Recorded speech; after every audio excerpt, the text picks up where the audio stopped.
ದೇವರ ಪರಿಶುದ್ಧ ನಾಮಕ್ಕೆ ಸ್ತೋತ್ರ ಉಂಟಾಗಲಿ. ಪ್ರಿಯರೇ, ಯೇಸು ನಿಮ್ಮನ್ನು ಪ್ರೀತಿಸ್ತಾನೆ. ಜೀವವಾಣಿ ಈ ಕಾರ್ಯಕ್ರಮದಲ್ಲಿ ಯೇಸು ಕ್ರಿಸ್ತನ ನಾಮದಲ್ಲಿ ನಿಮಗೆಲ್ಲರಿಗೆ ಸ್ವಾಗತಿಸ್ತೇನೆ. ಈ ಕಾರ್ಯಕ್ರಮ ನೀವು ನೋಡ್ತಾ ಇದ್ದೀರಿ. ಈ ಕಾರ್ಯಕ್ರಮ ಮುಖಾಂತರ ದೇವರು ನಿಮ್ಮನ್ನು ಆಶೀರ್ವಾದ ಮಾಡಿದ್ದಾನೆ.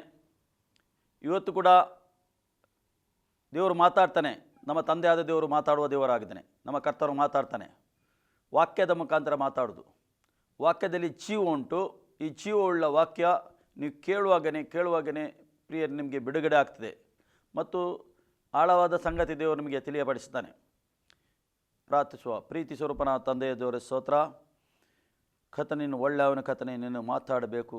ನಿನ್ನ ಮಕ್ಕಳು ಕರ್ತನೇ ಈ ಸಮಯದಲ್ಲಿ ಈ ಕಾರ್ಯಕ್ರಮ ನೋಡ್ತಾ ಇದ್ದಾರೆ. ನೋಡುವಾಗ ನೀನು ಮಾತಾಡುವ ದೇವರಾಗಿದೆ ಕರ್ತನೇ. ನಿನ್ನ ಪರಿಶುದ್ಧ ಆತ್ಮನಿಂದ ತುಂಬಿಸಬೇಕಂದು ನಾನು ಪ್ರಾರ್ಥನೆ ಮಾಡ್ತೇನೆ. ಈ ಸಮಯದಲ್ಲಿ ಕರ್ತನೇ ಎಲ್ಲರ ಮನನ್ನು ತೆರೆ, ಆತ್ಮೀಯ ಕಣ್ಣು ತೆರಬೇಕಂದು ನಾನು ಪ್ರಾರ್ಥನೆ ಮಾಡ್ತೇನೆ. ಸ್ವಾಮಿ ಕರ್ತನೇ, ಈ ವಾಕ್ಯ ಕರ್ತನೇ ಇವರಿಗೆ ಆಶೀರ್ವಾದವಾಗಬೇಕಂದು ನಾನು ಪ್ರಾರ್ಥನೆ ಮಾಡ್ತೇನೆ. ಯೇಸು ನಾಮ ತಂದೆ, ಆಮೇನ್. ಪ್ರಿಯರೇ, ಇವತ್ತು ದೇವರ ವಾಕ್ಯ ನಾವು ಕೇಳಲಿಕ್ಕೆ ಹೋಗ್ತೇವೆ. ಯೋಹನ ಸುವಾರ್ತೆ 8:30 ನಾವು ಧ್ಯಾನಿಸುವ. ಆತನು ಈ ಮಾತುಗಳನ್ನು ಆಡುವಾಗ ಅನೇಕರು ಆತನು ನಂಬಿಕೆಟ್ಟರು. ಆಗ ಯೇಸು ತನ್ನನ್ನು ನಂಬಿದ ಯೋಧರಿಗೆ, ನೀವು ನನ್ನ ವಾಕ್ಯದಲ್ಲಿ ನೆಲೆಗೊಂಡದಾದರೆ ನಿಜವಾಗಿ ನನ್ನ ಶಿಷ್ಯರಾಗುವಿರಿ. ಯೇಸು ಏನಂತಾನೆ? ನನ್ನ ವಾಕ್ಯದಲ್ಲಿ ನೀವು ನೆಲೆಗೊಂಡುದಾದರೆ ನನ್ನ ಶಿಷ್ಯರಾಗುವಿರಿ. ಯೇಸು ಏನು ಬಯಸ್ತಾನೆ? ಇವತ್ತು ಕೂಡ ಶಿಷ್ಯರಾಗಬೇಕೆಂದು ದೇವರು ಬಯಸ್ತಾ ಇದ್ದಾನೆ. ತಂದೆಯ ದೇವರು ಏನು ಬಯಸೋದು? ಶಿಷ್ಯರಾಗಬೇಕು. ಖಾಲಿ ವಿಶ್ವಾಸಿಗಳಾಗಿ ನಾವು ಇರಬಾರ್ದು, ಶಿಷ್ಯರಾಗಬೇಕೆಂದು ಬಯಸ್ತಾ ಇದ್ದಾನೆ. ಪುನಃ ಹೇಳ್ತಾನೆ, ನೀವು ನನ್ನ ವಾಕ್ಯದಲ್ಲಿ ನೆಲೆಗೊಂಡಾದ ನಿಜವಾಗಿ ನನ್ನ ಶಿಷ್ಯರಾಗಿ ಸತ್ಯವನ್ನು ತಿಳ್ಕೊಳ್ಳುವಿರಿ, ಸತ್ಯವು ನಿಮ್ಮನ್ನು ಬಿಡುಗಡೆ ಆಗುವುದು ಎಂದು ಹೇಳಿದನು.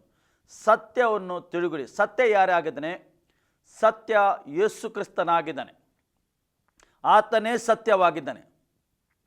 ಏಕೆಂದರೆ ದೇವರ ವಾಕ್ಯ ಹೇಳ್ತಿದೆ, ಆದಿಯಲ್ಲಿ ವಾಕ್ಯ ಇತ್ತು, ವಾಕ್ಯ ದೇವರ ಬಳಿಯಲ್ಲಿತ್ತು, ಆ ವಾಕ್ಯವು ನರಾವತರಾಗಿ ಈ ಲೋಕದಲ್ಲಿ ಬಂದನು. ಯೇಸು ಕ್ರಿಸ್ತನಾಗಿದ್ದಾನೆ. ಅವನು ವಾಕ್ಯ ಆಗಿದ್ದಾನೆ. ಆತನಲ್ಲಿ ಜೀವ ಇತ್ತು. ಅದಕ್ಕೋಸ್ಕರ ಆ ವಾಕ್ಯ, ಯೇಸುನ ವಾಕ್ಯ ಮಾತ್ರ ಮಾನವನಿಗೆ ಬಿಡುಗಡೆ ಕೊಡ್ತದೆ. ಸತ್ಯ ಎಂದರೆ ಏನು? ಸತ್ಯ ಎಂದರೆ ಯೇಸು ಕ್ರಿಸ್ತನಾಗಿದ್ದಾನೆ. ಯೇಸು ಕ್ರಿಸ್ತನಿಗೆ ತುಳುಕೊಳ್ಳುವುದೇ ನಿತ್ಯ ಜೀವವಾಗಿದೆ. ಯೇಸು ಕ್ರಿಸ್ತನು ಈ ಲೋಕದಲ್ಲಿ ಬಂದದ್ದು ಏತಕ್ಕೋಸ್ಕರ ಬಂದದ್ದು? ಯೇಸು ಕ್ರಿಸ್ತನು ಹೇಳ್ತಾನೆ, ನಾನು ಈ ಲೋಕಕ್ಕೆ ಬಂದಿದ್ದೇನೆ, ನಾನು ತೀರ್ಪು ಮಾಡಲಿಕ್ಕೆ ಬರಲಿಲ್ಲ, ನಾನು ಈ ಲೋಕದ ತೀರ್ಪು ಮಾಡುವುದಿಲ್ಲ ಎಂದು ಹೇಳ್ತಾನೆ. ಆತನು ತೀರ್ಪು ಮಾಡಲಿಕ್ಕೆ ಬರಲಿಲ್ಲ. ತೀರ್ಪು ಆಗುವುದು ಒಂದು ಉಂಟು, ಅದು ಕಡೆಯ ದಿವಸದಲ್ಲಿ ನಾನು ಆಡಿದ ಮಾತನ್ನು ಹಿಡಿದು ತೀರ್ಪು ಆಗುವುದು ನಿಮ್ಮನ್ನು ಹೇಳ್ತಾರೆ. ಅದಕ್ಕೋಸ್ಕರ ಯೇಸು ಈ ಲೋಕದಲ್ಲಿ ಬಂದದ್ದು ಲೋಕದ ತೀರ್ಪು ಮಾಡಲಿಕ್ಕೆ ಬರಲಿಲ್ಲ. ಆತನು ರಕ್ಷಣೆ ಕೊಡಲಿಕ್ಕೆ ಬಂದದ್ದು. ಆತನು ಪಾಪಿಗಳಿಗೆ ರಕ್ಷಣೆ ಕೊಡಲಿಕ್ಕೆ ಬಂದದ್ದು. ಯಾರ್ಯಾರು ಆತನ ಹತ್ತಿರ ಬಂದಿದ್ದಾರೆ, ಮನಮರುಗಿ ಮನಸ್ಸಂತರ ಆಗಿ ಪಶ್ಚಾತ್ತಾಪ, ನಾನೊಂದು ಪಾಪಿಯಾಗಿದ್ದೇನೆ, ನನಗೊಬ್ಬ ರಕ್ಷಕನು ಬೇಕೆಂದು ಅವರು ರಕ್ಷಣೆ ಹೊಂದಿದ್ದಾರೆ. ಅದಕ್ಕೆ ಸರ ಇಲ್ಲಿ ಹೇಳ್ತಾನೆ, ಸತ್ಯವು ನಿಮಗೆ ತಿಳುಗಲಿ, ಸತ್ಯ ಬಿಡುಗಡೆ ಆಗ್ತದೆ. ಸತ್ಯ ಯೇಸು ಆಗಿದ್ದಾನೆ. ಯೇಸು ಈ ಲೋಕಕ್ಕೆ ಬಂದು ತನ್ನ ಕೆಲಸ ಮಾಡಿದ್ದಾನೆ. ಏಕೆಂದರೆ ಆತನು ಕೊರಡೆಯಲ್ಲಿ ಪೆಟ್ಟು ತಿಂದು ಶಿಲುಬೆಯಲ್ಲಿ ಜಜ್ಜಲ್ಪಟ್ಟು ಶಿಲುಬೆಯಲ್ಲಿ ತನ್ನ ರಕ್ತವನ್ನು ಸುರಿಸಿ ಆತನು ತನ್ನ ಪ್ರಾಣವನ್ನು ಕೊಟ್ಟಿದ್ದಾನೆ. ಯಾತಕ್ಕೋಸ್ಕರ? ಇಡೀ ಮಾನವ ಕುಲಕ್ಕೋಸ್ಕರ ಪ್ರಾಣ ಕೊಟ್ಟಿದ್ದಾನೆ ಆತನು. ಯಾವ ಮಾನವನು ಕೂಡ ನರಕಕ್ಕೆ ಹೋಗಬಾರ್ದು, ಅವನು ನಿತ್ಯ ಜೀವಿಸಬೇಕು, ಪರಲೋಕದ ಜೀವಿಸಬೇಕೆಂದು ಆತನು ಆ ಶಿಲುಬೆಗೆ ಹೋಗಿ ತನ್ನ ಪ್ರಾಣವನ್ನು ಕೊಟ್ಟಿದ್ದಾನೆ. ಸತ್ತು 3ನೇ ದಿವಸ ಆತನು ಜೀವಂತವಾಗಿದ್ದಾನೆ. ನೀವೀಗ ಕೇಳುವ ಸುವಾರ್ತೆ ಇದು ಜೀವಂತ ದೇವರ ಸುವಾರ್ತೆವಾಗಿದೆ. ಆತನು ಜೀವಿಸ್ತಾ ಇದ್ದಾನೆ. ಇನ್ನು ಎಂದೆಂದಿಗೂ ಆತನು ಸಾಯುವುದಿಲ್ಲ. ಏಕೆಂದರೆ ಆತನಲ್ಲಿ ಇದ್ದವರು ನೀವು ಕೂಡ ಜೀವಿಸಬೇಕೆಂದು, ನಿತ್ಯ ಜೀವಿಸಬೇಕೆಂದು. ಏಕೆಂದರೆ ಈ ಶರೀರ ಬಿಟ್ಟ ನಂತರ ನಮಗೆ ಏನುಂಟು? ನಿತ್ಯತ್ವ ಉಂಟು. ಮನುಷ್ಯನು ಎಂದಿಗೂ ಸಾಯುವುದಿಲ್ಲ. ಶರೀರ ಸಾಯಬಹುದು, ಆದರೆ ಆತ್ಮದಲ್ಲಿ ಸಾಯುವುದಿಲ್ಲ. ಈ ಸತ್ಯ ಮಾನವನು ತಿಳ್ಕೊಳ್ಬೇಕೆಂದು ದೇವರು ಬಯಸ್ತಾ ಇದ್ದಾನೆ. ಹೇಗೆ ಯೇಸು ಕ್ರಿಸ್ತನ ಸತ್ತ ನಂತರ ಜೀವಂತವಾಗಿ ಬಂದ, ಆತನಿಗೆ ಶರೀರ ಇತ್ತು. ಯಾವ ಶರೀರ? ಈ ಶರೀರ ಅಲ್ಲ, ಪರಲೋಕದ ಶರೀರ ಇತ್ತು.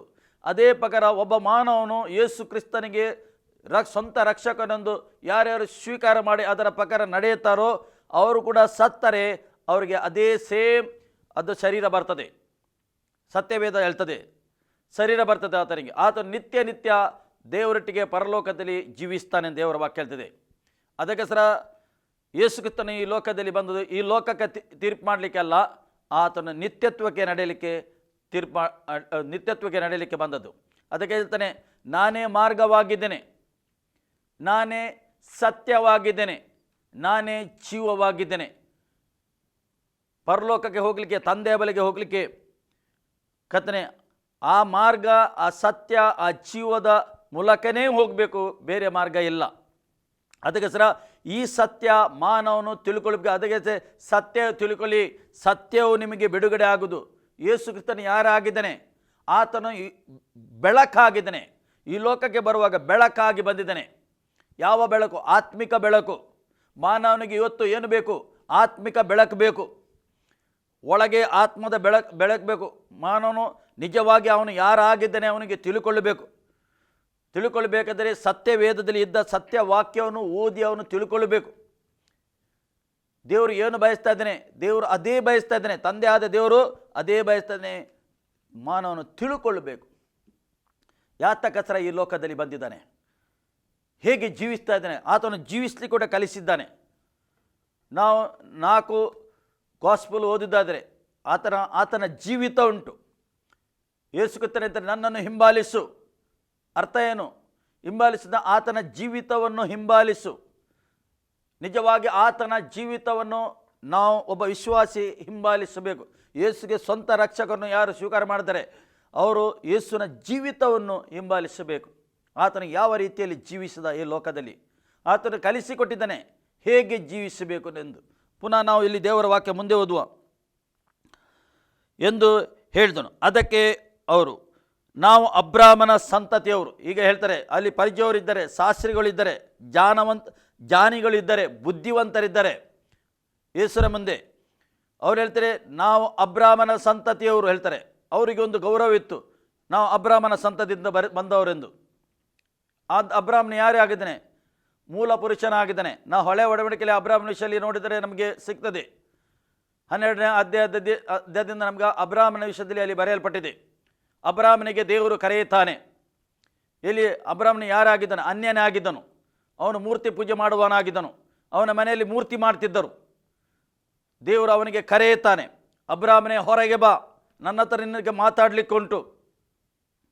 ಆ ಸ್ವರವನ್ನು ಕೇಳಿ ಅಬ್ರಾಮನ ಹೊರಗೆ ಬಂದು ದೇವರನ್ನು ನಂಬಿದ. ದೇವರ ವಾಕ್ಯ ಹೇಳ್ತಿದ್ದ, ಅವನು ನಂಬಿದರಿಂದ ನೀತಿವಂತನಾದ. ದೇವರ ವಾಕ್ಯ 100% ಎಂದು ನಂಬಿದ ಆತನು ಅದಕ್ಕೆ ದೇವರ ವಾಕ್ಯ, ಆತನು ನೀತಿವಂತನಾದ. ಅವನಿಗೆ ಎಷ್ಟೋ ದೇವರು ವಾಗ್ದಾನ ಮಾಡಿದ, ಅವನೊಟ್ಟಿಗೆ ಒಡಂಬಡಿಕೆ ಮಾಡಿದ. ಅವನಿಗೆ ದೇವರು ಹೇಳಿದ್ದಾನೆ, ನೋಡು ನಿನ್ನ ಮೂಲಕ ಒಂದು ಸಂತತಿ ಆಗ್ತದೆ. ನೋಡು, ನೀನು ಮೇಲೆ ನಕ್ಷತ್ರ ನೋಡು, ಲೆಕ್ಕ ಮಾಡಲಿಕ್ಕೆ ಆಗ್ತದ? ಅಷ್ಟು ನಿನ್ನ ಸಂತಾನ ಆಗ್ತದೆ. ನೀನು ಹೊಯ್ಯವನ್ನು ನೋಡು, ಲೆಕ್ಕ ಮಾಡಲಿಕ್ಕೆ ಇಲ್ಲ, ಅಷ್ಟು ನಿನ್ನ ಸಂತತಿ ಆಗ್ತದೆ.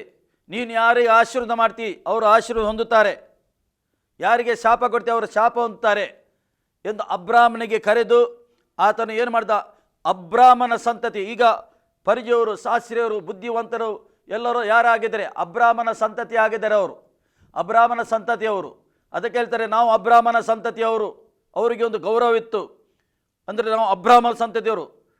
ಏನು ಅಬ್ರಾಮನ ಸಂತತಿಯವರು ಏನು ಮಾಡಿದ್ರು? ಯೇಸುಗೆ ಉತ್ತರ ಕೊಟ್ಟರವರು, ನಾವು ಅಬ್ರಾಮನ ಸಂತತಿಯವರು, ನಾವು ಯಾರಿಗೆ ಎಂದು ದಾಸನಾಗಿಲ್ಲ, ನಾವು ದಾಸರಲ್ಲ ಹೇಳ್ತಾರೆ ಅವರು.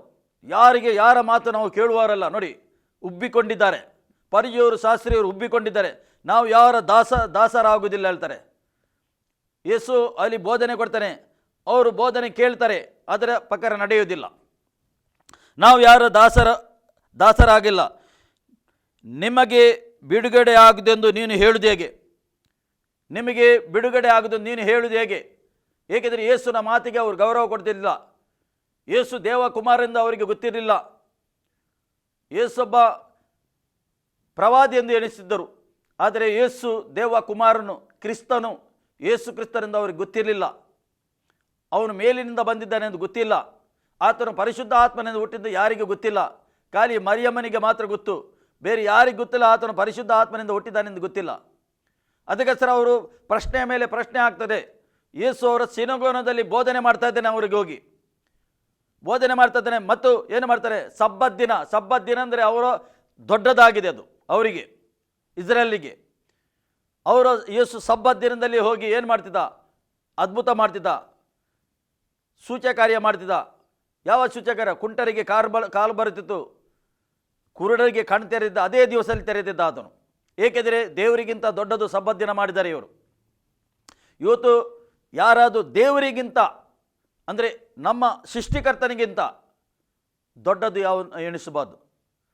ಅದಕ್ಕಿಂತ ಹೆಚ್ಚು ಮಾನ ಯಾವುದಕ್ಕೆ ಕೊಡಬಾರ್ದು. ಅವರು ಏನು ಮಾಡ್ತಾರೆ? ಸಬ್ಬತ್ ದಿನಕ್ಕೆ ಹೆಚ್ಚು ಮಾನ ಕೊಡ್ತಿದ್ದರು.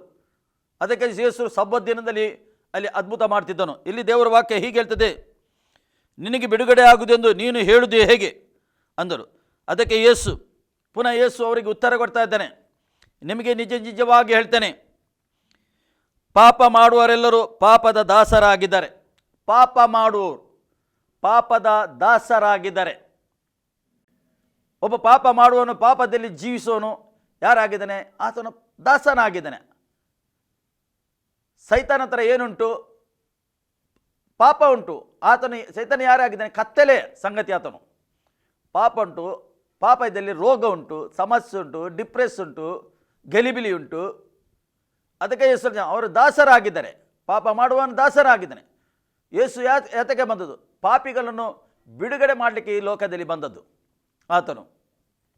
ಪುನಃ ಅಲ್ಲಿ ದೇವರ ವಾಕ್ಯ ಹೇಳ್ತದೆ, ದಾಸನು ಮನೆಯಲ್ಲಿ ಶಾಶ್ವತವಾಗಿ ಇರುವುದಿಲ್ಲ. ಒಬ್ಬ ದಾಸನು ಮನೆಯಲ್ಲಿ ಶಾಶ್ವತವಾಗಿ ಇರುವುದಿಲ್ಲ. ನೋಡಿ, ನೀವು ನಿಮ್ಮ ಮನೆಯಲ್ಲಿ ಒಬ್ಬನಿಗೆ ಕೆಲಸಕ್ಕೆ ಇಡಿರಿ, ಅವನು ಏನು ಮಗನಾಗ್ತಾನ? ಅವನು ದಾಸನು, ಕೆಲಸ ಮಾಡುವವನು. ಎನಿ ಟೈಮ್ ಅವನಿಗೆ ತೆಗೆಯಬಹುದು, ಹೋಗ್ಬೋದು. ಅವನ ಮನೆಯಲ್ಲಿ ಹಕ್ಕಿಲ್ಲ ಅವನಿಗೆ. ಯಾರಿಗೆ ಹಕ್ಕುಂಟು? ಮಗನಿಗೆ ಮಾತ್ರ ಹಕ್ಕುಂಟು, ದಾಸನಿಗೆ ಹಕ್ಕಿಲ್ಲ.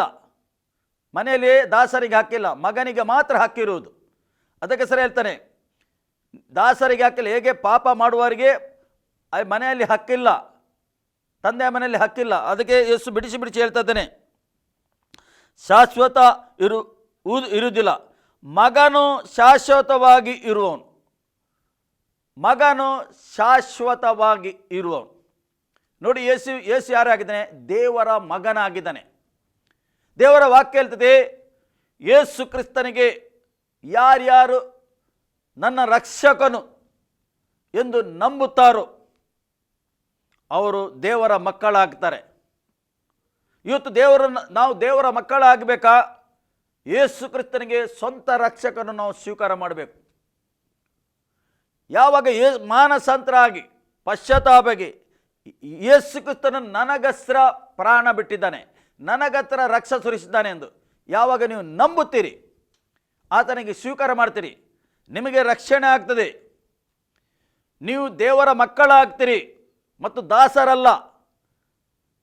ಹಾಗಾದರೆ ನೀವು ಎಣಿಸ್ಬೋದು, ನಾವು ಈಗ ಇದ್ದೇವಲ್ಲ, ನಮಗೆ ಕೂಡ ದೇವರೇ ಮಾಡಿದ. ಖಂಡಿತವಾಗಿ ದೇವರು ಮಾನವನಿಗೆ ತನ್ನ ಸ್ವರೂಪವಾಗಿ ಸೃಷ್ಟಿ ಮಾಡಿದ್ದಾನೆ. ತಾನು ಹೇಗಿದ್ದೇನೆ ಅದೇ ರೀತಿಯಲ್ಲಿ ಸೃಷ್ಟಿ ಮಾಡಿದ್ದಾನೆ. ಆತನು ಸೃಷ್ಟಿ ಮಾಡಿ ಈ ಲೋಕದಲ್ಲಿ ಇಟ್ಟಿದ್ದಾನೆ. ಏಕೆಂದರೆ ಇಟ್ಟಿದ್ದ ಕೂಡಲೇ ಈ ಲೋಕದಲ್ಲಿ ಆತನು ಇದ್ದ, ಈಡನ್ ಗಾರ್ಡನ್ದಲ್ಲಿ ಇದ್ದ. ಅವನು ದೇವರಿಗೆ ಅವಿಧೇಯಾದ ಕಾರಣ, ದೇವರ ವಾಕ್ಯವನ್ನು ಕೇಳದ ಕಾರಣ ಅವನ ದೇವರ ಮಗನ ಹಕ್ಕನ್ನು ಕಳಕೊಂಡ. ಮಾನವನು ಹಕ್ಕು ಹೋಯ್ತು ಅವನದು. ಅವನು ದಾಸನಾದ. ಏಕೆಂದರೆ ಅವನೊಟ್ಟಿಗೆ ಯಾರಿದ್ದ? ದೇವರಿದ್ದ. ದೇವರು ಅವನ ಒಟ್ಟಿಗೆ ಆದಾಮನ ಹತ್ರ ದೇವರು ಒಟ್ಟಿಗೆ ನಡೀತಿದ್ದ. ಏಕೆ? ದೇವರ ಸ್ವರೂಪ ಹಾಗೆ ಮಾಡಿದೆ ಅವನಿಗೆ ಮತ್ತು ಅವನ ಹೆಂಡತಿಗೆ ದೇವರ ಸ್ವರೂಪ ಆಗಿದ್ದರೆ. ಯಾವಾಗ ಆತನು ದೇವರ ವಾಕ್ಯವನ್ನು ಮುರಿದ, ದೇವರ ವಾಕ್ಯ ಕೇಳಲಿಲ್ಲ, ದೇವರ ಪ್ರಸನ್ನತೆ ಬಿಟ್ಟು ಹೋಯಿತು.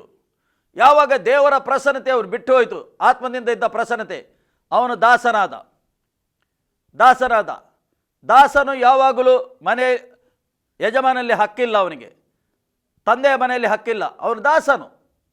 ಅದಕ್ಕೆ ಹೇಳ್ತಾನೆ, ಯೇಸು ಯಾಕೆ ಬಂದದ್ದು? ಆ ದಾಸತನದಿಂದ ಬಿಡುಗಡೆ ಮಾಡಿ ಮಗನ ಭಾವವನ್ನು ಹೊಂದಲಿಕ್ಕೆ. ಯಾರ್ಯಾರು ಯೇಸು ಕ್ರಿಸ್ತನಿಗೆ ಸ್ವಂತ ರಕ್ಷಕವನ್ನು ಸ್ವೀಕಾರ ಮಾಡ್ತಾರೆ, ಅವರು ಮಗನ ಭಾವವನ್ನು ಹೊಂದುತ್ತಾರೆ. ಅದಕ್ಕೆ ಇಲ್ಲಿ ಹೇಳ್ತಾನೆ, ಮಗನು ಶಾಶ್ವತ ಆಗಿರುವವನು. ಆದುದರಿಂದ ಮಗನು ನಿಮ್ಮನ್ನು ಬಿಡುಗಡೆ ಮಾಡಿದರೆ ನಿಜವಾಗಿ ನಿಮಗೆ ಬಿಡುಗಡೆ ಆಗುವುದು. ಮಗನು ಬಿಡುಗಡೆ ಮಾಡಿದರೆ, ಯಾರು ಮಗನು? ಯೇಸು ಕ್ರಿಸ್ತನು ಬಿಡುಗಡೆ ಮಾಡಿದರೆ ಅವನಿಗೆ ಸಂಪೂರ್ಣವಾಗಿ ಬಿಡುಗಡೆ. ನಾವು ಎಣಿಸುವೆ ಬಿಡುಗಡೆ ಅಂದರೆ ಏನು? ಕಾಯಿಲೆಯಿಂದ ಬಿಡುಗಡೆ, ಬಡತನದಿಂದ ಬಿಡುಗಡೆ, ಏನೋ ಅದು ಒಂದು ಜೀವಿತದಲ್ಲಿ ಅದ್ಭುತ ಆಗಬೇಕು, ನನಗೆ ಬಿಡುಗಡೆ ಆಯಿತು, ಅದು ಬೇರೆ. ಅದು ಹೊರಗಿನ ಸಂಗತಿನ ಬಿಡುಗಡೆ, ಹೊರಗಿನ ಬಿಡುಗಡೆ ಬೇರೆ. ಯೇಸು ಮಾತಾಡೋದು ಒಳಗೆ ಬಿಡುಗಡೆ ಆಗಬೇಕು ಮಾನವನಿಗೆ. ಆತ್ಮ ಅವನು ಬಂಧನದಲ್ಲಿ ಉಂಟು. ಮಾನವರ ಆತ್ಮ, ಎಲ್ಲ ಮಾನವ ಕುಲದ ಆತ್ಮ ಬಂಧನದಲ್ಲಿ ಉಂಟು, ಸೈತಾನನ ಕೈಯಲ್ಲಿ ಉಂಟು. ಅದರಿಂದ ಅವನಿಗೆ ಬಿಡುಗಡೆ ಆಗಬೇಕು. ಯೇಸು ಏಕೆ ಈ ಲೋಕದಲ್ಲಿ ಬಂದದ್ದು? ಹೊರಗಿನ ಸಂಗತಿಗೆ ಅಲ್ಲ, ಒಳಗಿನ ಸಂಗತಿಗೆ. ಒಳಗಿಂದ ಮಾನವನಿಗೆ ಬಿಡುಗಡೆ ಆಗಬೇಕು. ಏಕೆಂದರೆ ಮಾನವನು ಕತ್ತಲೆಯಲ್ಲಿ ಜೀವಿಸ್ತಾ ಇದ್ದಾನೆ. ನೋಡಿ, ಲೋಕದಲ್ಲಿ ಕತ್ತಲೆ ಉಂಟು. ಮಾನವನು ಕತ್ತಲೆಯಲ್ಲಿ ಜೀವಿಸ್ತಾ ಇದ್ದಾನೆ. ಮಾನವನು ಎಲ್ಲಿ ಹೋಗ್ತಾನೆ ಅವನಿಗೆ ಗೊತ್ತಿಲ್ಲ. ತನಗೆ ಬೇಕಾದ ರೀತಿಯಲ್ಲಿ ನಡೀತಾನೆ.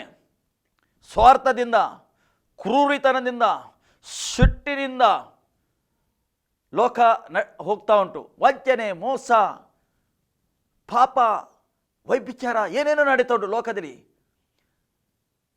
ಇದು ಎಲ್ಲ ಹೊರಗಿನ ಸಂಗತಿ ಲೋಕದಲ್ಲಿ ನಡೀತಾ ಉಂಟು. ಯೇಸು ಒಳಗಿಂದ ಬಿಡುಗಡೆ ಮಾಡಲಿಕ್ಕೆ ಬಂದದ್ದು, ರಕ್ಷಣೆ ಕೊಡಲಿಕ್ಕೆ ಲೋಕದಲ್ಲಿ ಬಂದದ್ದು. ಹೊರಗಿನ ಯಾವಾಗ ನಮಗೆ ಒಳಗೆ ಬಿಡುಗಡೆ ಆಗ್ತದೆ, ಆಗ ಆಟೋಮೆಟಿಕ್ಲಿ ಹೊರಗೆ ಬಿಡುಗಡೆ ಆಗ್ತದೆ. ಮೊದಲು ಮಾನವನು ತಿಳ್ಕೊಳ್ಳಬೇಕು, ಅವನು ಯಾರಾಗಿದ್ದಾನೆ ಎಂದು. ಅವನು ಯಾರಾಗಿದ್ದಾನೆ, ಏತಕ್ಕ ಸರಿ ಲೋಕದಲ್ಲಿ ಇದ್ದಾನೆ. ಸರಿಯಾಗಿ ತಿಳ್ಕೊಳ್ಬೇಕಾದ್ರೆ ನಿಮಗೆ ಸತ್ಯವೇದ ಓದಬೇಕು. ಸತ್ಯವೇದ ಓದಿದರೆ ಮಾತ್ರ ನಿಮಗೆ ಕರೆಕ್ಟ್ ನೀವು ಯಾರಾಗಿದ್ದೀರಿ ಅಂತ ತಿಳ್ಕೊಳ್ಳಿಕ್ಕೆ ಆಗ್ತದೆ. ಇವತ್ತು ಲೋಕದಲ್ಲಿ ಎಲ್ಲಿ ಉಂಟು ಸಮಾಧಾನ, ಎಲ್ಲಿ ಉಂಟು, ಎಲ್ಲಿ ಹೇಳೋದು ರೋಗ ಸಮಸ್ಯೆ. ನಿಮಗೆ ಬಿಡುಗಡೆ ಆಗಬೇಕಾ? ಈ ಸತ್ಯವೇದನ ಓದುವಾಗ ದೇವರು ನಿಮ್ಮ ಹೃದಯದಲ್ಲಿ ಮಾತಾಡ್ತಾನೆ. ನಿಮಗೆ ಇಷ್ಟ ತನಕ ಇಲ್ಲದ ಒಂದು ಸಮಾಧಾನ ಒಳಗೆ ಬರ್ತದೆ. ಯೇಸು ಕ್ರಿಸ್ತನು ಯಾರಾಗಿದ್ದಾನೆ? ಆತನು ಸಮಾಧಾನದಾಯಕನಾಗಿದೆ, ಶಾಂತಿದಾಯಕನಾಗಿದ್ದಾನೆ. ಹೋಗಿ ಜಗತ್ತಿಗೆ ಶುಭ ಸಂದೇಶವನ್ನು ಸಾರಿರಿ ಹೇಳಿದ್ದಾನೆ. ಯಾವ ಶುಭ ಸಂದೇಶ?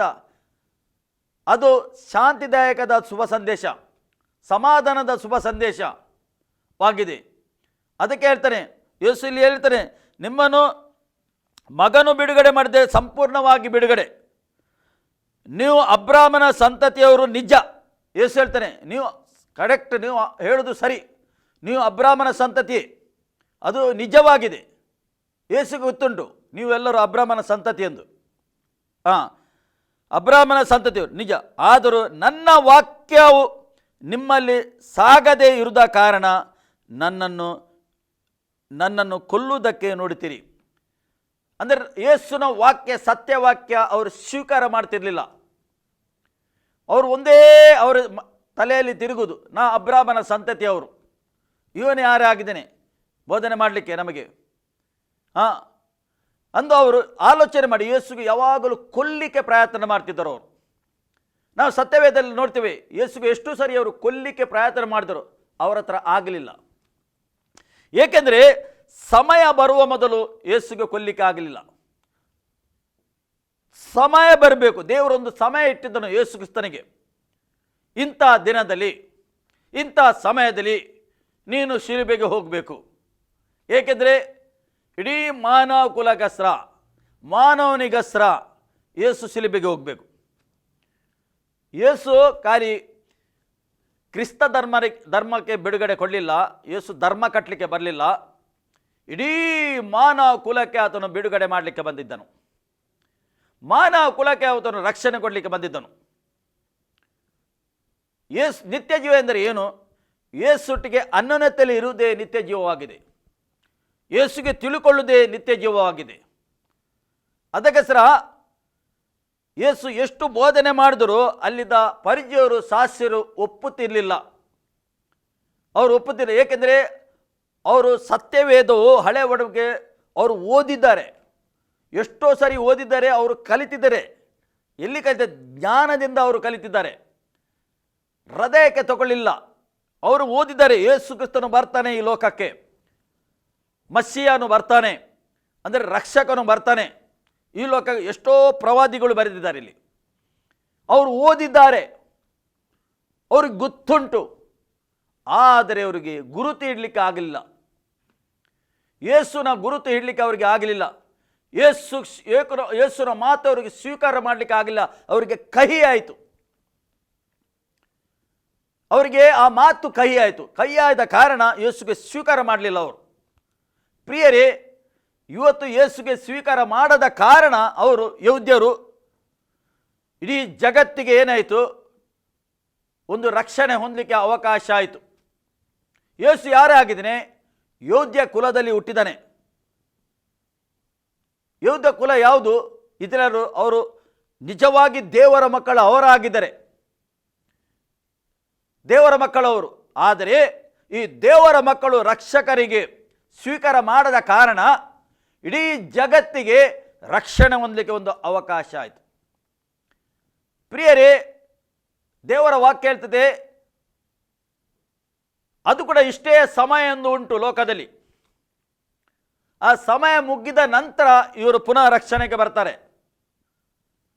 ಈಗ ಲೋಕದ ಎಲ್ಲ ಮಾನವನಿಗೆ ಅವಕಾಶ, ಏಕೆ?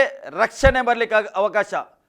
ಪ್ರಿಯರೇ, ಒಬ್ಬ ಮಾನವನು ಈ ಲೋಕದಲ್ಲಿ ಬಂದರೆ ಅವನ ರಕ್ಷಣೆ ಆಗದೆ ಈ ಲೋಕ ಬಿಟ್ಟರೆ ಏನು ಪ್ರಯೋಜನ ಇಲ್ಲ. ಅವನು ನಿತ್ಯ ನಿತ್ಯ ಅವನು ಪಶ್ಚಾತ್ತಾಪ, ನಿತ್ಯ ನಿತ್ಯ ಅವನು ನರಕಕ್ಕೆ ಹೋಗಬೇಕಾಗ್ತದೆ. ದೇವರ ವಾಕ್ಯ ಸ್ಪಷ್ಟ ಹೇಳ್ತದೆ. ರಕ್ಷಣೆ ಹೊಂದಿದರೆ ಅವನು ನಿತ್ಯ ನಿತ್ಯ ಪರಲೋಕದಲ್ಲಿ ಜೀವಿಸ್ತಾನೆ ದೇವರೊಟ್ಟಿಗೆ. ಪ್ರಿಯರೇ, ಈ ಲೋಕದಲ್ಲಿ ಮಾನವನು ಜೀವಿಸ್ತಾರೆ ಎಷ್ಟು ಸಮಯ? ಸ್ವಲ್ಪ 60, 70, 80, 90 ಅಷ್ಟೇ. ಅಲ್ಲಿ ಪರಲೋಕದಲ್ಲಿ ನಿತ್ಯ ನಿತ್ಯ ಜೀವ ಉಂಟು, ನಿತ್ಯ ನಿತ್ಯ ಜೀವಿಸಲಿಕ್ಕೆ. ನರಕದಲ್ಲಿ ಏನುಂಟು? ನರಕದಲ್ಲಿ ನಿತ್ಯ ನಿತ್ಯ ನಿತ್ಯ ಅವನು ಕಳೆಯಬೇಕಾಗ್ತದೆ. ಅದಕ್ಕೋಸ್ಕರ ಯೇಸು ಕ್ರಿಸ್ತನು ಯಾತಕ್ಕೋಸ್ಕರ ಬಂದದ್ದು? ಯೇಸು ಕ್ರಿಸ್ತನು ನಿತ್ಯ ಜೀವವನ್ನು ಕೊಡಲಿಕ್ಕೆ. ಇವತ್ತು ಮಾನವನಿಗೆ ಏನು ಬೇಕು? ನಿತ್ಯತ್ವ ಬೇಕು. ಅದಕ್ಕೆ ನಿಮಗೆ ಮಗನು ಬಿಡುಗಡೆ ಕಟ್ಟರೆ ಸಂಪೂರ್ಣ ಬಿಡುಗಡೆ. ಬಿಡುಗಡೆ ಯಾವುದು? ಒಳಗಿನ ಬಿಡುಗಡೆ ಆಗಬೇಕು, ಆತ್ಮ ಬಿಡುಗಡೆ ಆಗಬೇಕು. ಆತ್ಮ ಬಂಧನದಲ್ಲಿ ಉಂಟು ಮಾನವನದು. ಈ ಶರೀರದ ಬಿಡುಗಡೆ ಆಗ್ತದೆ, ಯೇಸುವಿನ ನಾಮದಲ್ಲಿ ಅದು ಆಗ್ತದೆ. ನೀವು ನಂಬುವಾಗ ಆಗ್ತದೆ. ಯಾಗ ನಂಬಿಕೆ ಇಡುವಾಗನೇ ಅಲ್ಲಿ ಬಿಡುಗಡೆ ಆಗ್ತದೆ. ಯೇಸು ಕ್ರಿಸ್ತನು ಎಷ್ಟೋ ಸರಿ ಈ ಸತ್ಯವೇದದಲ್ಲಿ ಅದ್ಭುತ ಸೂಚಕ ಕಾರ್ಯ ಮಾಡಿದ ನೋಡಿ ತೋರಿಸ್ತಾನೆ. ಏಕೆ? ನೀನು ನಂಬುತ್ತೀಯಾ? ನಾನು ಗುಣ ಮಾಡ್ತೇನೆ, ನಂಬುತ್ತೀಯ ಹೇಳ್ತಾನೆ. ಹೌದು ಸ್ವಾಮಿ, ನಾನು ನಂಬುತ್ತೇನೆ. ಹಾಗಾದರೆ ಗುಣ ಹೊಂದು ಹೇಳ್ತಾನೆ. ಇವತ್ತು ಏನು ಬೇಕು? ಏನು ಕಡಿಮೆ ಉಂಟು? ನಂಬಿಕೆಯು ಕಡಿಮೆ ಉಂಟು. ಇವತ್ತು ನಂಬಿಕೆ ಬೇಕು. ನಂಬಿಕೆ ನಮ್ಮ ಇಲ್ಲದ ಕಾರಣ ಗುಣ ಹೊಂದಿಲ್ಲ. ಯೇಸು ಕ್ರಿಸ್ತನ ನಾಮದಲ್ಲಿ ಗುಣ ಹೊಂದುವ ಶಕ್ತಿ ಉಂಟು. ಈಗ ಕೂಡ ಮಾನವನು ಸ್ವಸ್ಥತೆ ಆಗ್ತಾನೆ, ಗುಣ ಹೊಂದ್ತಾನೆ. ಯೇಸುವಿನ ನಾಮದಲ್ಲಿ ಶಾಂತಿ ಮತ್ತು ಸಮಾಧಾನ ಉಂಟು. ಯೇಸುವಿನ ನಾಮದಲ್ಲಿ ಮಾನವನಿಗೆ ಧೈರ್ಯದಿಂದ ತುಂಬುತ್ತಾನೆ. ಅದಕ್ಕೆ ಯೇಸು ಹೇಳ್ತಾನೆ, ಹೆದರಬೇಡ. ಏಕೆ ಹೇಳ್ತಿದ್ದ? ಈ ಲೋಕದಲ್ಲಿ ಭಯ ಉಂಟು. ಈ ಲೋಕದಲ್ಲಿ ಇಡೀ ಭಯ ತುಂಬಿದೆ. ನೀವು ನೋಡ್ತಾ ಇದ್ದೀರಿ ಹೊರಗೆ ಭಯ. ಯೇಸು ಏನು ಹೇಳ್ತಾನೆ? ಭಯ ಪಡಬೇಡ ಹೇಳ್ತಾನೆ. ಎಷ್ಟೋ ಕಡೆಯಲ್ಲಿ ಸತ್ಯವೇದದಲ್ಲಿ ಬರೆಯಬೇಡ, ಭಯ ಪಡೇನೆ, ನಾನೇ ಆಗಿದ್ದೇನೆ. ಯೇಸು ಎಲ್ಲಿದ್ದಾನೆ ಅಲ್ಲಿ ಭಯ ಇಲ್ಲ. ಯೇಸು ಯಾರ ಒಳಗೆ ಇದ್ದಾನೆ ಅಲ್ಲಿ ಭಯ ಇಲ್ಲ. ಏಕೆಂದರೆ ಭಯ ತರುವುದು ಯಾರು? ದುರಾತ್ಮನ ಭಯ ತರುವುದು. ಭಯ ಎಲ್ಲಿಂದ ಬರುವುದು? ದುರಾತ್ಮನಿಂದ ಬರುವುದು. ಭಯ ಉತ್ಪಾದನೆ, ಭಯಪಡಿಸುವುದು ಮಾನವನಿಗೆ. ಕಾಯಿಲೆ ತಂದು, ಬೇರೆ ಬೇರೆ ಸಮಸ್ಯೆ ತಂದು ಮನೆಗೆ ಡಿಪ್ರೆಸ್ ಮಾಡಿ ಭಯ ಹುಟ್ಟಿಸೋದು. ಆದರೆ ಯೇಸು ಕ್ರಿಸ್ತನ ಹಾಗೆಲ್ಲ. ಯೇಸು ಸಮಾಧಾನದಾಯಕನಾಗಿದ್ದಾನೆ. ಆತನು ಬೆಳಕಾಗಿದ್ದಾನೆ, ಈ ಲೋಕಕ್ಕೆ ಬೆಳಕಾಗಿ ಬಂದಿದ್ದಾನೆ. ಆತನು ಬೆಳಕಾಗಿ ಈ ಲೋಕದಲ್ಲಿ ಜೀವಿಸಿದ. ಈ ಯಹೂದ್ಯರೊಟ್ಟಿಗೆ, ಈ ಪರಿಜಯರ ಶಾಸ್ತ್ರಿಗೆ ಅವರ ಮಧ್ಯದಲ್ಲಿ ಇದ್ದ 3.5 ವರ್ಷ ಆತನು ಜೀವಿಸಿದ. ಏಕೆಂದರೆ ಆತನು ಶಿಲುಬೆಯಲ್ಲಿ ಜಯವನ್ನು ಹೊಂದಿದ. ಶಿಲುಬೆಯಲ್ಲಿ ಆತನು ಸೋತು ಹೋಗಲಿಲ್ಲ. ಜನರು ಎಣಿಸೋ ಅದನ್ನು ಸೋತಿದ್ದಾನೆ ಶಿಲುಬೆಯಲ್ಲಿ. ನಿಮ್ಮ ದೇವರು ಸೋತೆ ಅಲ್ಲ, ಅವನು ಜಯ ಹೊಂದಿದ್ದಾನೆ. ಅವನು ದೊಡ್ಡ ಜಯ ಹೊಂದಿದ್ದಾನೆ, ಆತ್ಮಿಕ ಜಯ ಹೊಂದಿದ್ದಾನೆ. ಆತನು ಆತ್ಮಿಕ ಲೋಕದಲ್ಲಿ ದೊಡ್ಡ ಕಾರ್ಯ ಆಗಿದೆ. ನೋಡುವ ಸಂಗತಿ ಅಲ್ಲ. ನೋಡುವ ಸಂಗತಿ ನಿಮಗೆ ಏನು ಕಾಣ್ತದೆ? ಒಂದು ಶಿಲುಬೆ ಕಾಣ್ತದೆ. ಯೇಸು ಶಿಲುಬೆಯಲ್ಲಿ ರಕ್ತ ಸುರಿಸು ಅಲ್ಲಿ ಪ್ರಾಣ ಬಿಟ್ಟಿದ್ದಾನೆ, ಅದು ಕಾಣ್ತಿದೆ ನೀವು ಅಷ್ಟೇ. ಆದರೆ ಆತ್ಮಿಕ ಸಂಗತಿಯಲ್ಲಿ ದೊಡ್ಡ ಕಾರ್ಯ ಆಗಿದೆ. ಮಾನವನು ಎಣಿಸಲಾರದ ಒಂದು ಕಾರ್ಯ ಆಗಿದೆ. ಶಿಲುಬೆಯಲ್ಲಿ ಆತನು ಸೈತಾನನ ಬಲವನ್ನು ಮುರಿದಿದ್ದಾನೆ. ಆತನಿಗೆ ಲಯ ಮಾಡಿದ್ದಾನೆ ಆತನು. ಈಗ ಸೈತಾನ ಹತ್ರ ಏನುಂಟು? ಸುಳ್ಳುಂಟು. ಸುಳ್ಳು, ವಂಚನೆ, ಮೋಸ ಮಾಡಿ ಮಾನವನಿಗೆ ಒಳಗೆ ಹೋಗಿ ಮಾನವನ ಒಳಗೆ ಅವನು ಮೋಸ ಮಾಡ್ತಾ ಇದ್ದಾನೆ ಮಾನವನಿಗೆ. ಅದಕ್ಕೆ ಮೋಸಕ್ಕೆ ಸಿಕ್ಕಿ ಬೀಳಬೇಡಿರಿ, ವಂಚನೆಗೆ ಸಿಕ್ಕಿ ಬೀಳಬೇಡಿರಿ. ಆ ವಂಚನೆಯಿಂದ ಹೊರಗೆ ಬಂದು ಯೇಸು ನನ್ನ ಸ್ವಂತ ರಕ್ಷಕನು, ಯೇಸು ನನ್ನ ದೇವರಾಗಿದ್ದಾನೆಂದು ನೀವು ಸ್ವೀಕಾರ ಮಾಡಿ ಆತನ ಮಾರ್ಗದಲ್ಲಿ ನೀವು ನಡೆದರೆ ಖಂಡಿತವಾಗಿ ನಿಮಗೆ ಜಯ ಉಂಟು, ನಿಮಗೆ ನಿತ್ಯತ್ವ ಉಂಟು. ಆತ ನಿತ್ಯತ್ವ ಕೊಡಲಿಕ್ಕೆ ಈ ಲೋಕದಲ್ಲಿ ಬಂದದ್ದು. ಯೇಸು ನಿಮ್ಮನ್ನು ಪ್ರೀತಿ ಮಾಡ್ತಾ ಇದ್ದಾನೆ. ಈಗಲೂ ಕೂಡ ಪ್ರೀತಿ. ನೀವು ಯಾವ ಕಷ್ಟದಲ್ಲಿದೆಯೋ, ಯಾವ ಸಮಸ್ಯೆಯಲ್ಲಿದೆಯೋ, ಯಾವ ಡಿಪ್ರೆಸ್ಸಲ್ಲಿದೆಯೋ, ನೀನು ಬೇಸರದಲ್ಲಿದೆಯೋ, ಯೇಸು ನಿನ್ನನ್ನು ಪ್ರೀತಿ ಮಾಡ್ತಾನೆ. ಯೇಸು ನಿನಗೆ ಎಂದೆಂದಿಗೋ ಕೈ ಬಿಡುವುದಿಲ್ಲ. ಅವನು ಎಂದೆಂದು ಕೈ ಬಿಡುವ ದೇವರಲ್ಲ. ಆತ ನಿನಗೆ ನಡೆಸ್ತಾನೆ. ನೀನು ಯೇಸುವೇ ನನ್ನನ್ನು ಕಾಪಾಡು ಹೇಳುವಾಗ ಖಂಡಿತ ನಿನಗೆ ಕಾಪಾಡ್ತಾನೆ ಆತನು. ನಿಮಗೆ ಗೊತ್ತಿಲ್ಲದ ರೀತಿಯಲ್ಲಿ ಆತನು ಕಾಪಾಡ್ತಾನೆ. ಏಕೆಂದರೆ ಆ ಹೆಸರು ಉಂಟಲ್ಲ, ಆ ಹೆಸರು ಆಕಾಶದ ಕೆಳಗೆ ಭೂಮಿಯ ಮೇಲೆ, ಆ ಹೆಸರು ಉನ್ನತವಾದ ಹೆಸರು. ದೇವರು ಕೊಟ್ಟ ಹೆಸರು ಅದು, ಮಾನವನು ಕೊಟ್ಟ ಹೆಸರಲ್ಲ. ದೂತನು ಬಂದು ಮರಿಯಮ್ಮಗೆ ಹೇಳುವಾಗ ನೀನು ಯೇಸು ಎಂದು ಹೆಸರಿಡಬೇಕು. ದೇವರು ಕೊಟ್ಟ ಹೆಸರು. ಆ ಹೆಸರಿಗೆ ಎಲ್ಲ ನಾಮಗಳು ಅಡ್ಡ ಬೀಳಬೇಕು ಅಂತ ದೇವರ ವಾಕ್ಯ ಹೇಳ್ತದೆ. ಆ ನಾಮ ನೀವು ಕರೆಯುವಾಗ ನಿಮಗೆ ಏನಾಗ್ತದೆ? ಭಯದಿಂದ ಬಿಡುಗಡೆ, ನಿಮ್ಮ ಸಮಸ್ಯೆಯಿಂದ ಬಿಡುಗಡೆ. ಆ ನಾಮ, ಒಂದೇ ನಾಮ, ಯೇಸು ಕ್ರಿಸ್ತನ ನಾಮ. ಆ ನಾಮದಲ್ಲಿ ಮಾತ್ರ ನಿಮಗೆ ಬಿಡುಗಡೆ ಮತ್ತು ಆಶೀರ್ವಾದ. ಈ ವಾಕ್ಯದಿಂದ ಪ್ರಿಯರೇ ನಿಮಗೆ ದೇವರು ಆಶೀರ್ವಾದ ಮಾಡಲಿ. ಆಮೇನ್. ಪ್ರಾರ್ಥಿಸುವ. ಪ್ರೀತಿ ಸ್ವರೂಪನಾದ ನಮಗೆ ಹೆಚ್ಚೆಚ್ಚು ಪ್ರೀತಿ ಮಾಡುವ ಪರಲೋಕದಲ್ಲಿರುವ ನಮ್ಮ ಪ್ರೀತಿಯುಳ್ಳ ತಂದೆಯಾದವರು ನಿನಗೆ ಸ್ತೋತ್ರ. ನಿನ್ನ ಮಕ್ಕಳು ಕರ್ತನೇ ಈ ಸಮಯದಲ್ಲಿ ಕರ್ತನೇ ನಿನ್ನ ವಾಕ್ಯವನ್ನು ಕೇಳಿದ್ದಾರೆ ಸ್ವಾಮಿ. ಜೀವವುಳ್ಳ ದೇವರ ವಾಕ್ಯ ಕೇಳಿದ್ದಾರೆ ತಂದೆ. ಯಾರ್ಯಾರು ವಾಕ್ಯವನ್ನು ಕೇಳಿದರೆ ನೀನು ಅವರಿಗೆ ಮುಟ್ಟಿದ್ದಕ್ಕೆ ಸ್ತೋತ್ರ. ಪ್ರಿಯರೇ, ಈ ಸಮಯದಲ್ಲಿ ಯಾರಿಗಾದರೂ ರಕ್ಷಣೆ ಆಗದಿದ್ದರೆ, ಯಾರು ಯೇಸು ಸ್ವಂತ ರಕ್ಷಕನು ಇಷ್ಟ ತನಕ ಸ್ವೀಕಾರ ಮಾಡಲಿಲ್ಲದ, ನಾನೊಂದು ಪ್ರಾರ್ಥನೆ ಹೇಳ್ತೇನೆ, ನೀವು ಅದು ರಿಪೀಟ್ ಮಾಡಿ ಪಶ್ಚಾತ್ತಾಪದಿಂದ ಎಂದು ರಿಪೀಟ್ ಮಾಡಿ. ಯೇಸುವೇ, ನಾನೊಂದು ಪಾಪಿಯಾಗಿದ್ದೇನೆ. ನನ್ನ ಪಾಪಗೋಸ್ಕರ ನೀನು ಶಿಲುಬೆಯಲ್ಲಿ ರಕ್ತವನ್ನು ಸುರಿಸಿ ನೀನು ಪ್ರಾಣ ಬಿಟ್ಟಿದ್ದಿ. ಈ ಸತ್ಯ ನಾನು ನಂಬುತ್ತೇನೆ. ನೀನು ಹೂಣಲ್ಪಟ್ಟು 3ನೇ ದಿವಸ ನೀನು ಜೀವಂತವಾಗಿದ್ದಿ. ಈ ಸತ್ಯವನ್ನು ನಾನು ನಂಬುತ್ತೇನೆ.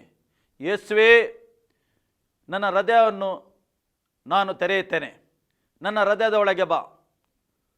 ಯೇಸುವೇ, ನೀನೇ ನನ್ನ ರಕ್ಷಕನಾಗಿದ್ದಿ, ನೀನೇ ನನ್ನ ದೇವರಾಗಿದ್ದಿ. ಈ ಸತ್ಯ ನಾನು ನಂಬಿದ್ದೇನೆ. ಯಾರ್ಯಾರು ನೀವು ಈ ಒಂದು ಪ್ರಾರ್ಥನೆಯನ್ನು ಹೇಳಿದಿರಿ, ನಿಮಗೆ ರಕ್ಷಣೆ ಆಯಿತು. ಈಗ ನಿಮಗೆ ಏನು ಬೇಕು? ತಂದೆಯ ಮಗ ಪರಿಶುದ್ಧ ಆತ್ಮನ ನಾಮದಲ್ಲಿ ದೀಕ್ಷಾಸ್ನಾನ ಬೇಕು. ದೇವರ ಪರಿಶುದ್ಧ ನಾಮಕ್ಕೆ ಸ್ತೋತ್ರ ಉಂಟಾಗಲಿ. ತಂದೆ, ನೀವು ಇವರ ಮೇಲೆ ದಯ ತೋರಿಸು, ಕರುಣಿತು ನಿನ್ನ ಬೆಳಕಲ್ಲಿ ಇವರಿಗೆ ನಡೆಸಬೇಕೆಂದು ನಾನು ಪ್ರಾರ್ಥನೆ ಮಾಡ್ತೇನೆ. ಈ ಸಮಯದಲ್ಲಿ ನೀನು ಅವರಿಗೆ ಮುಟ್ಟಿದ್ದಕ್ಕೆ ಸ್ತೋತ್ರ, ಬಿಡುಗಡೆ ಕೊಟ್ಟಿದ್ದಕ್ಕೆ ಸ್ತೋತ್ರ. ಯೇಸು ಕ್ರಿಸ್ತನ ನಾಮದಲ್ಲಿ ಪ್ರಾರ್ಥಿಸಿ ಹೊಂದಿದೆ ಪ್ರೀತಿಯುಳ್ಳ ತಂದೆ, ಆಮೇನ್. ಈ ಕಾರ್ಯಕ್ರಮ ನೋಡಿದ್ದಕ್ಕೆ ದೇವರು ಒಳ್ಳೆಯದು ಮಾಡಲಿ. ಮತ್ತು ಹೆಚ್ಚು ನಮಗೆ ಪ್ರಾರ್ಥನೆ ಬೇಕಾದರೆ ಅಲ್ಲಿ ಕೆಳಗೆ ನಂಬರ್ ಬರ್ತದೆ, ನೀವು ಕರೆ ಮಾಡ್ಬೋದು. ನಾವು ಪ್ರಾರ್ಥನೆ ಮಾಡಲಿಕ್ಕೆ ಸಿದ್ಧರಿದ್ವಿ. ಆಮೇನ್.